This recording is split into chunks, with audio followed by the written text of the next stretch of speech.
Assalamualaikum warahmatullahi wabarakatuh. Perkenalkan, saya Aktania Yunisa Putri dengan NIM 21129337 dari Prodi Pendidikan Guru Sekolah Dasar Fakultas Ilmu Pendidikan Universitas Negeri Padang. Baiklah, pada video kali ini saya akan menjelaskan sedikit mengenai cahaya, berkaitan dengan sifat-sifat cahaya dan pemantulan serta pembiasaan cahaya. Namun sebelumnya, tujuan saya membuat video ini adalah untuk memenuhi tugas mata kuliah konsep dasar fisika SD yang diampu oleh Ibu Dr. Hajayanti Fitria SPD MPD. Baiklah, pada pembahasan pertama ini saya akan menjelaskan sedikit yaitu mengenai cahaya. Cahaya merupakan salah satu bentuk energi yang sangat dibutuhkan oleh seluruh makhluk hidup yang ada di bumi ini.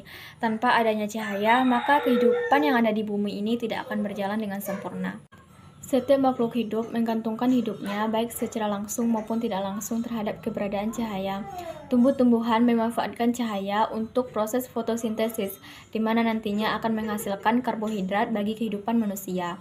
Begitupun dengan hewan, hewan memanfaatkan cahaya untuk mengetahui keberadaan kondisi lingkungannya.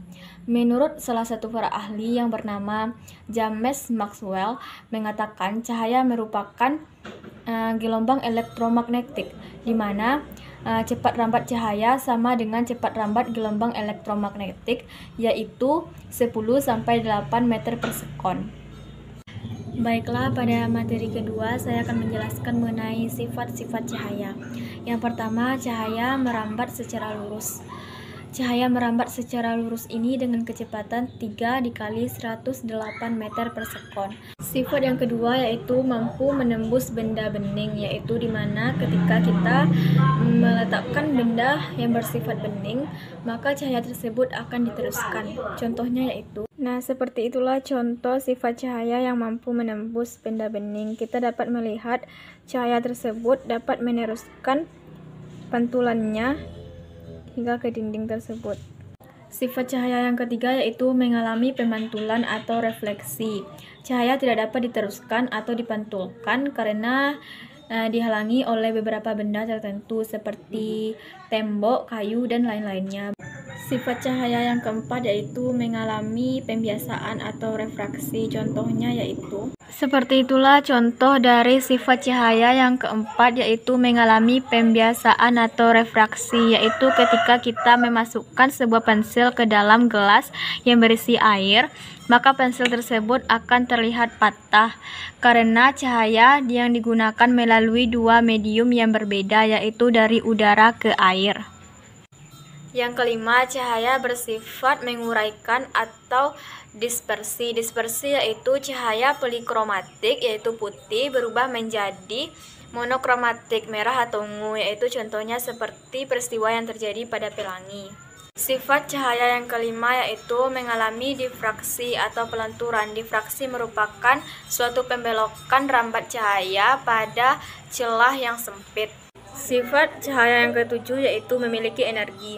Cahaya memiliki energi berupa energi panas. Contohnya saja matahari. Ketika kita berada di atas terik matahari, maka kita akan merasakan panas. Sifat cahaya yang kedelapan yaitu mampu merambat tanpa medium. Contohnya yaitu ketika cahaya matahari yang sampai ke bumi, maka cahaya matahari yang sampai ke bumi tersebut melalui ruang hampa yang ada di luar angkasa terlebih dahulu. Sifat cahaya yang kesembilan yaitu bersifat dualisme. Artinya yaitu cahaya memiliki partikel dan gelombang. Cahaya disebut sebagai gelombang karena cahaya memiliki panjang gelombang.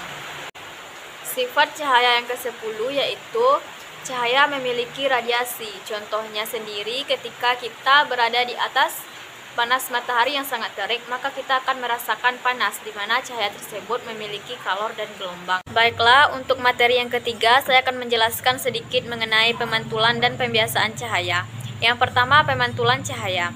Pemantulan cahaya adalah proses terpancarnya kembali cahaya dari permukaan benda yang terkena cahaya sebelumnya.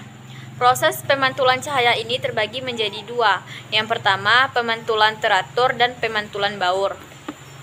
Pemantulan teratur yaitu pemantulan yang berkas cahaya pantulnya sejajar. Contohnya yaitu cermin. Sedangkan pemantulan baur yaitu pemantulan yang terjadi pada benda yang permukaannya tidak rata, seperti tanah. Kedua yaitu pembiasan. Cahaya dapat dikatakan dibiaskan ketika melewati 3 medium yang berbeda. Yang pertama yaitu berlian yang tampak berkilau, yang kedua pensil yang dimasukkan ke dalam gelas yang berisi air terlihat bengkok, dan yang ketiga yaitu kolam yang tampaknya dangkal. Baiklah, sampai di sini dulu materi yang dapat saya sampaikan dalam video kali ini. Salah kurangnya saya mohon maaf.